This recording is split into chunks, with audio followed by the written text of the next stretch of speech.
श्रोताओं, आदरणीय श्री सुखदेव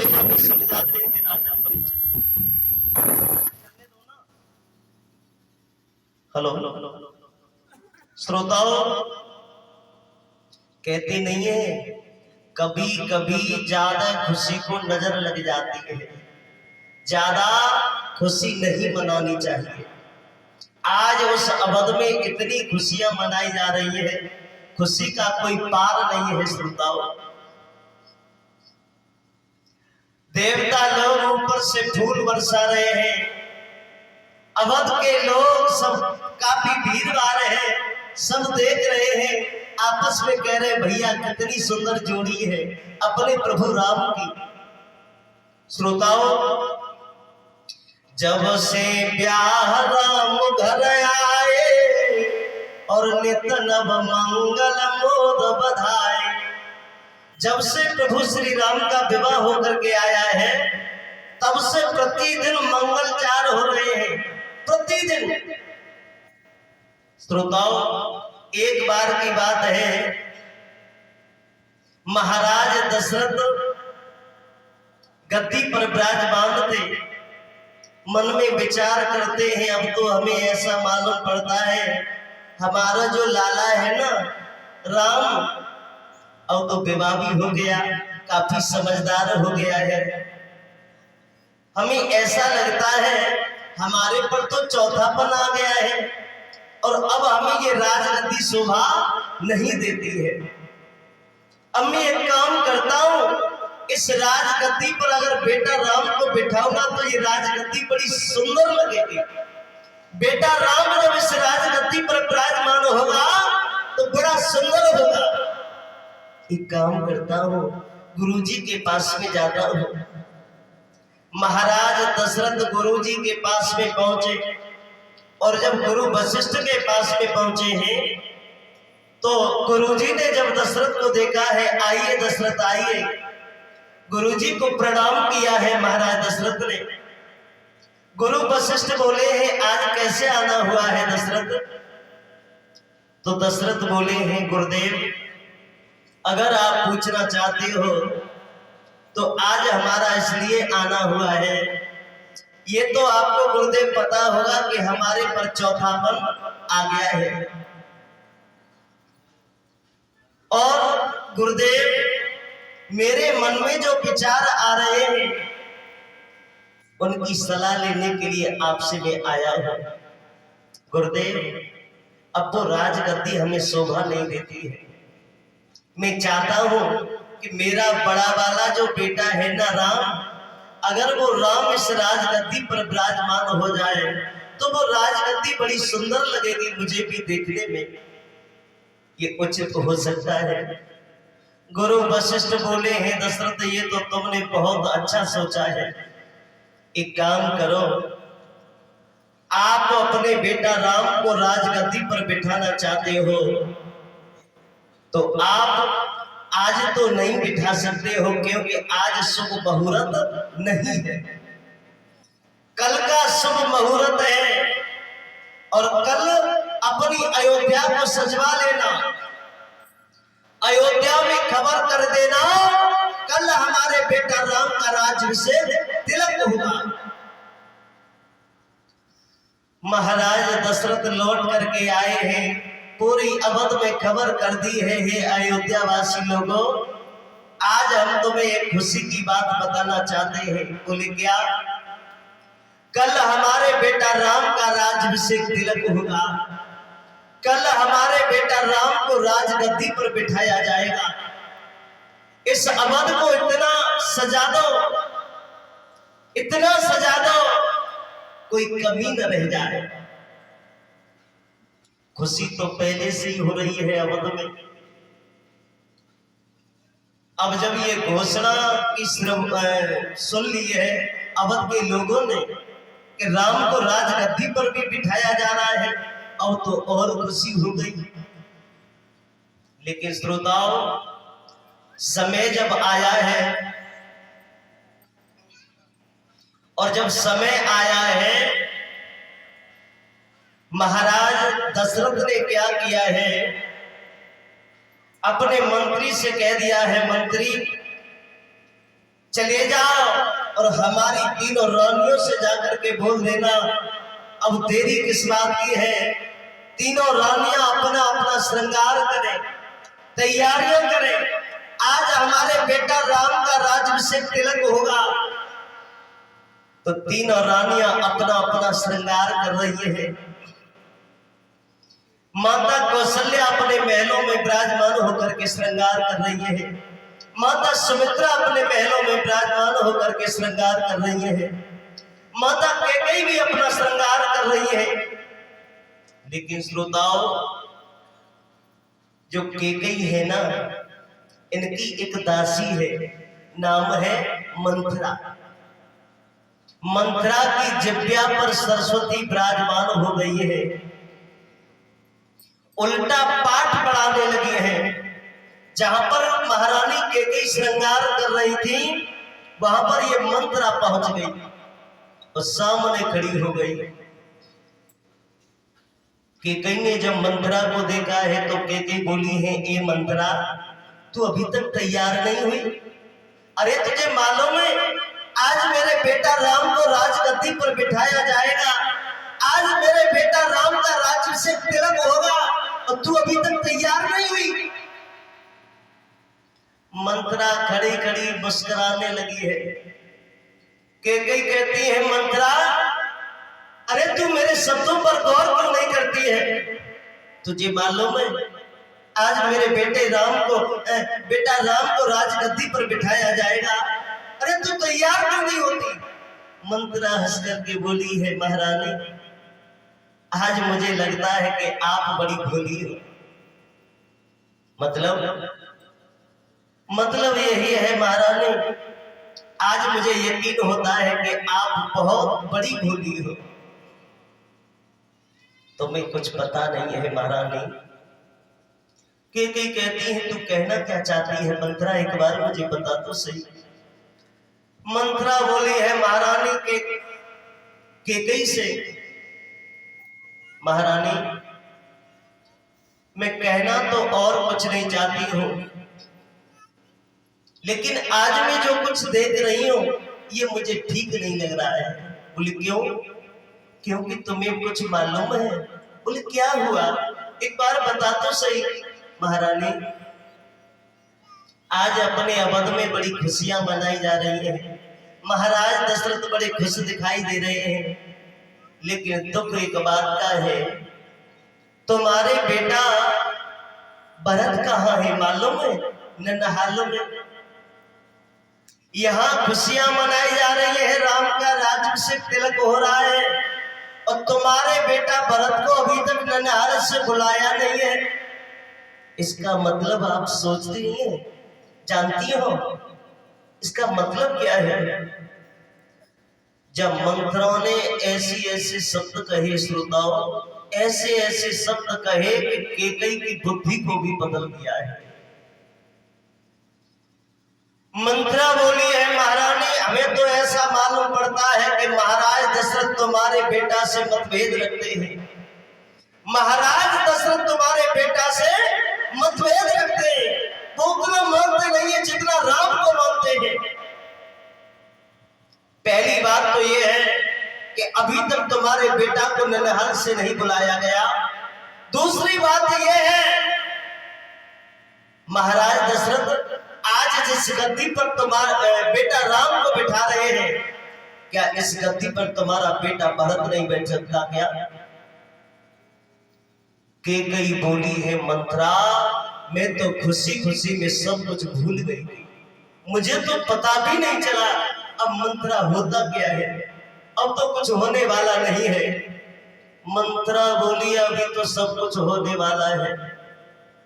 महारानी आप यहां से सीधी कोप भवन को चली जाओ और वहां जाकर के आप लेट जाओ, श्रृंगार को बिगाड़ लो। कोप भवन जाना, रूठनो महल। पहले के राजाओं के जब महल बनते थे ना, तो स्पेशली एक कोप भवन बनवा देते, रूठना महल। यानी कोई महारानी रूठ जाती थी ना, तो वो सीधी चली जाती, वहां जाकर के उस भवन में पहुंच जाती थी। तो महाराज समझ जाते आज कोई ना कोई बात जरूर है, नाराज है देवी जी। आजकल कोई बनवाते हैं, और आजकल बनवाना भी मत। अगर तुमने रूठना महल बनवा दिया तो पहले की महारानी तो सालन में रूठती थी, लेकिन आजकल एक दिन खाली नहीं जाएगा, प्रतिदिन आपको मना करके लाना पड़ेगा। महारानी कैकेयी चली गई है श्रोताओं, कोप भवन में लेट गई है, श्रृंगार को बिगाड़ लिया है, जमीन पर पड़ी है, बाल बिखरे हुए हैं। उधर महाराज दशरथ चले हैं रानियों के महलों की ओर।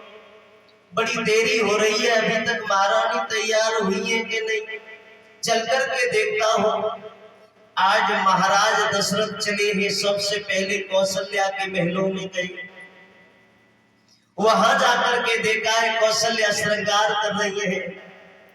सुमित्रा के महलों में गए हैं, सुमित्रा भी श्रृंगार कर रही है। कैकेयी के महलों में जब महाराज दशरथ गए हैं श्रोताओं, तो महाराज दशरथ कैकेयी को देख रहे हैं। कैकेयी होए तो देखे, कैकेयी तो महलों में ही नहीं, मंत्रा खड़ी है। तो महाराज दशरथ बोले हैं, ए मंत्रा, हमारी महारानी कैकेयी कहाँ है? मंत्रा हाथ का इशारा करते हुए बोली है, महाराज हमने महारानी को उधर जाते हुए देखा था। कुल किधर? उधर उस कोप भवन की ओर। महाराज दशरथ बोले, कोप भवन की ओर? बोली हाँ, मगर क्यों? ये आप जाकर के देख लीजिए। श्रोताओं, खबर लगी जब भूप को, तो गए कोप भवन में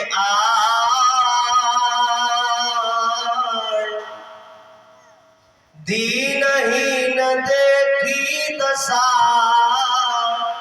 तो अंग गयो को मिलाए। महाराज दशरथ कोप भवन के पास में पहुंच गए हैं। सामने महाराज दशरथ ने जब देखा है तो महारानी कैकेयी जमीन पर पड़ी है, श्रृंगार बिगड़ा हुआ पड़ा है।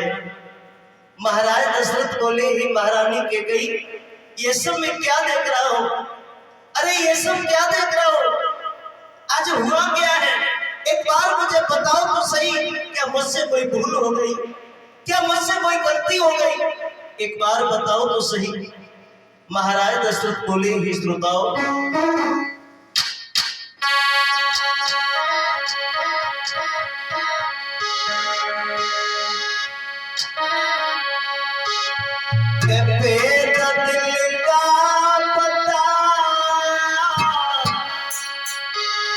और कैसी बन गई खता प्राण प्यारी,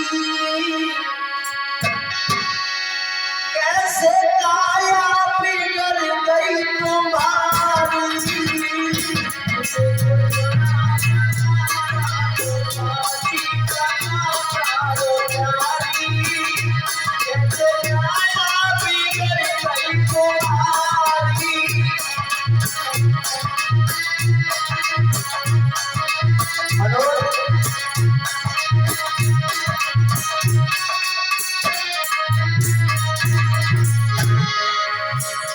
एक बार महारानी मुझे बताओ तो सही, क्या मुझसे कोई भूल बन गई, या किसी ने कुछ कह दिया है आपसे? ये सब मैं क्या देख रहा हूं? अगर तुम मुझे बताओगे नहीं तो मुझे पता कैसे चलेगा? एक बार मुझे बताओ तो सही। बेटा दिल का बता, कैसी बन गई खता प्राण प्यारी, कैसे काया बिगड़ गई तुम्हारी।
बेटा दिल का पता कैसी बन गई बता प्यारी, कैसे काया बिगड़ गई तुम्हारी।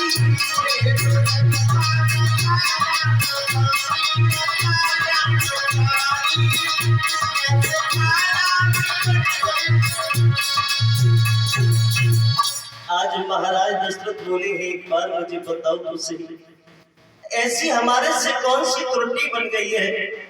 तुम्हारे शरीर के अंदर कोई बीमारी है क्या? अगर कोई बीमारी होगी, मैं अच्छे से वैद्य को मैं बुलवा लूंगा, तो मैं ठीक करा दूंगा। क्या किसी ने कुछ कह दिया है? महारानी के बोली है, महाराज अगर आप हमसे पूछना चाहते हो तो आज मुझे मालूम पड़ा है, आज हमें सब कुछ पता चल गया है। जितना भी आपने हमसे स्नेह किया है, वो सिर्फ और मतलब से आपने स्नेह दिखाया है हमें। और महाराज ये मैं आपसे ही नहीं कह रही हूं, मैं दुनिया की बात कर रही हूं, संसार की बात कर रही हूं।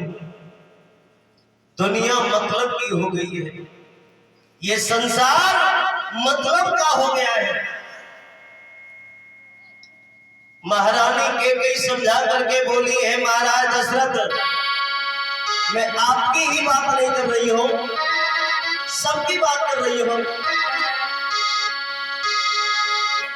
कि मतलब के बिना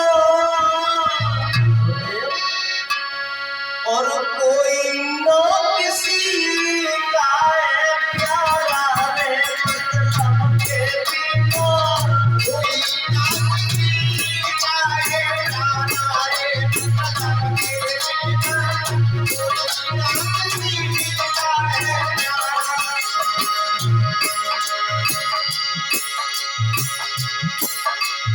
बिन मतलब के इस दुनिया में मेरे कोई नहीं निहारा रे, मतलब के बिना कोई न किसी का है प्यारा रे, मतलब के बिना कोई न किसी का है प्यारा रे, मतलब के बिना कोई न किसी का है प्यारा। अरे जब तक चलन तब तक मेरे चारा,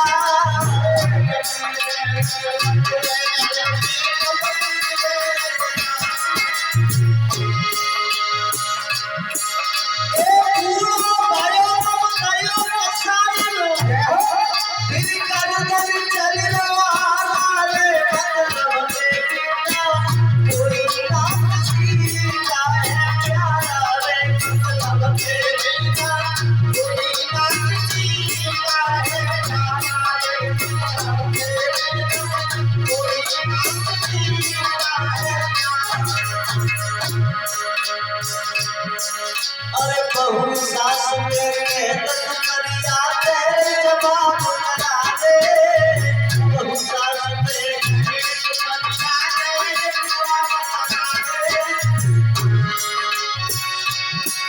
ये बचन तू नोई खिलावत तेरा खून चूर हारा रे, मतलब के बिना कोई न किसी का है प्यारा रे, मतलब के बिना कोई न किसी का है प्यारा रे, मतलब के बिना कोई न किसी का है प्यारा। बिन मतलब के इस दुनिया में मेरे कोई नहीं निहारा रे, मतलब के बिना कोई न किसी का है प्यारा रे, मतलब के बिना कोई न किसी का है प्यारा रे, मतलब के बिना कोई न किसी का है प्यारा। आज वो के कई बोली है, महाराज मैं तुम्हारी ही बात नहीं कर रही हूँ, मैं दुनिया की बात कर रही हूँ। दुनिया मतलब की हो गई है। महाराज दशरथ कहते हैं कि कई आप कहना क्या चाहती हैं? महारानी कैकेयी बोली है, आज मुझे मालूम पड़ा है कितना आप बेटा राम को मानते हो और कितना मेरे बेटा भरत को मानते हो। यहाँ पर खुशियां मनाई जा रही हैं, बेटा राम को राजगद्दी पर बिठाया जा रहा है। अभी तक मेरे बेटा भरत को अभी ननिहाल से नहीं बुलाया है। महाराज दशरथ कहते हैं, तुम कैसी बात करती हो? अरे बेटा राम को जब राजगद्दी पर बिठाया जाएगा तब तक तो बेटा भरत को मैं बलवा लूंगा, चिंता की क्या बात है? महारानी कैकेयी बोली है, नहीं महाराज, मुझे विश्वास नहीं होता है आपके ऊपर। आज मुझे मालूम पड़ा है कि आप मेरे बेटा से कितना बड़ा मतभेद रखते हैं। आज सब कुछ मुझे मालूम पड़ गया है।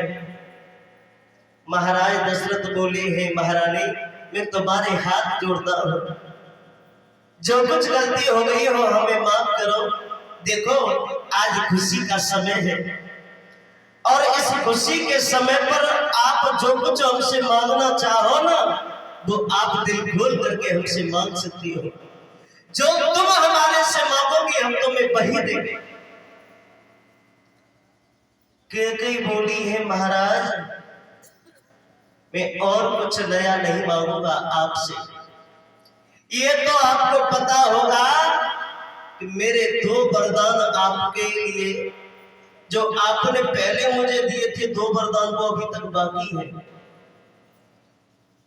जिस वक्त महाराज दशरथ का और देवा संग्राम हो रहा था, युद्ध हो रहा था, उस वक्त महारानी कैकेयी उस रथ के ऊपर सवार थी और जब युद्ध हो रहा था, युद्ध होते वक्त जब वो रथ आगे को बढ़ा, महाराज दशरथ ने जब रथ को आगे को बढ़ाया तो चलते वक्त उस रथ के पहिया में जो कील लगी होती है ना, वो कील निकल गई थी। महारानी कैकेयी ने जब देखा है कि ये कील तो निकल गई, कहूँ ऐसा न हो आगे चल के जो पहिया निकल जाए। अगर पहिया निकल गया तो महाराज दशरथ बचने वाले नहीं है, मारे जाए। उस वक्त महारानी कैकेयी ने क्या किया, अपनी अंगुली को उस कील की जगह पर लगाया था, फिर वो रथ आगे को बढ़ गया, महाराज दशरथ को बचा लिया।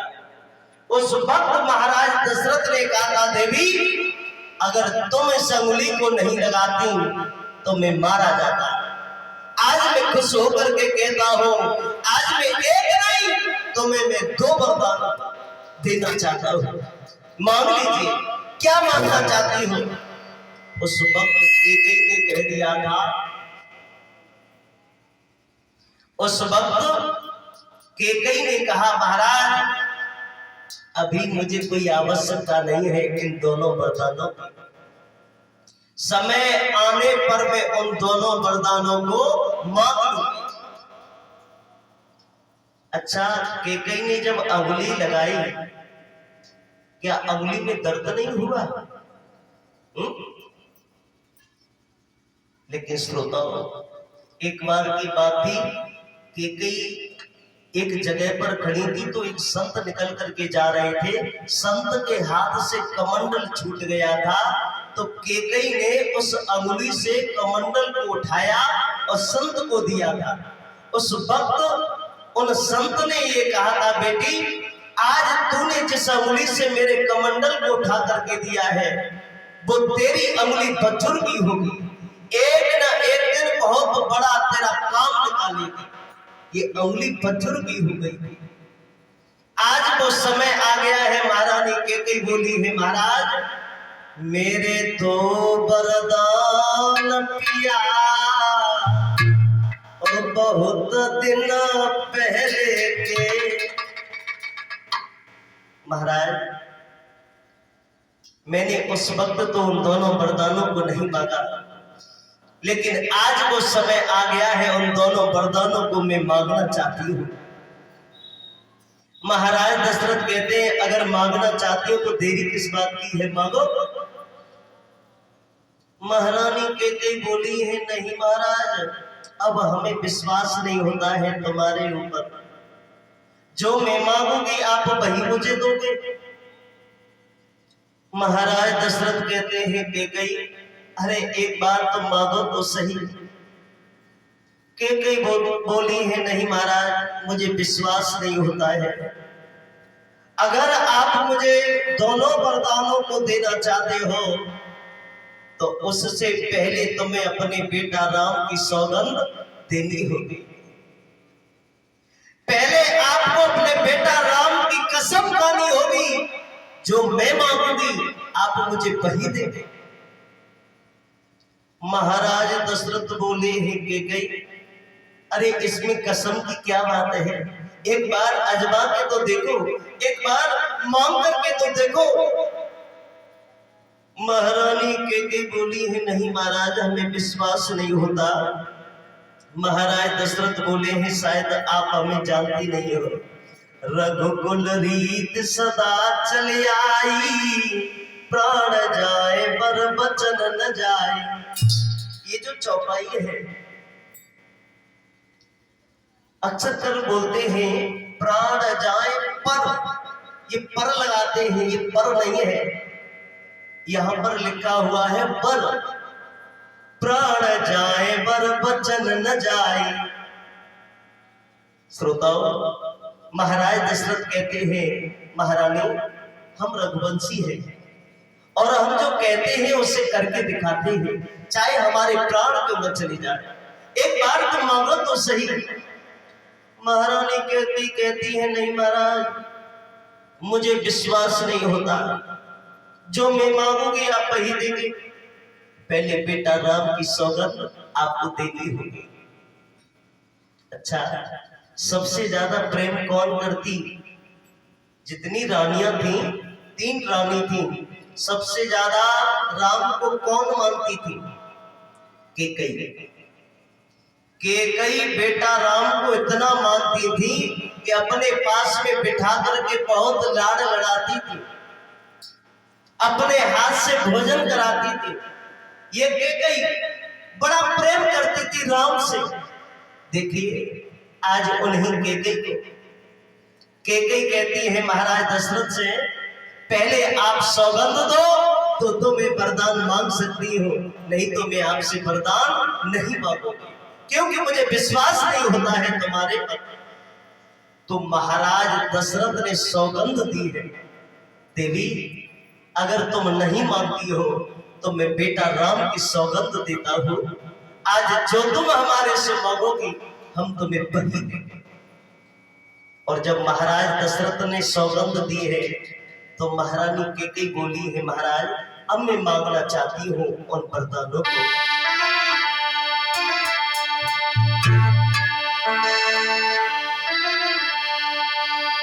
जाने तारी लई है निठुराई रे पर मांगे पिया के, आए आए रे पर मांगे पिया के।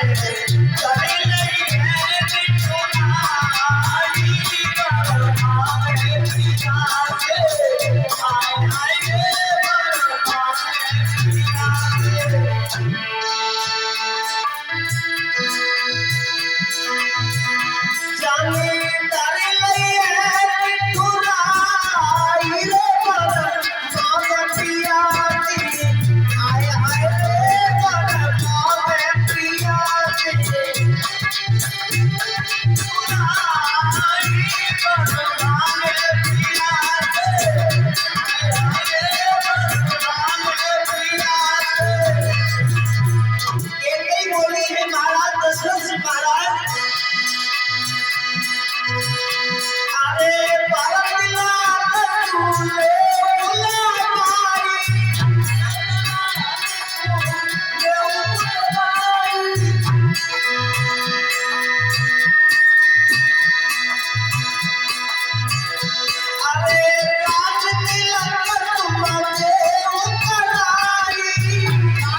पहला वरदान क्या मांगा है कैकेयी ने कि सबसे पहले तो मेरे बेटा भरत को नंदहार से बुलाया जाए।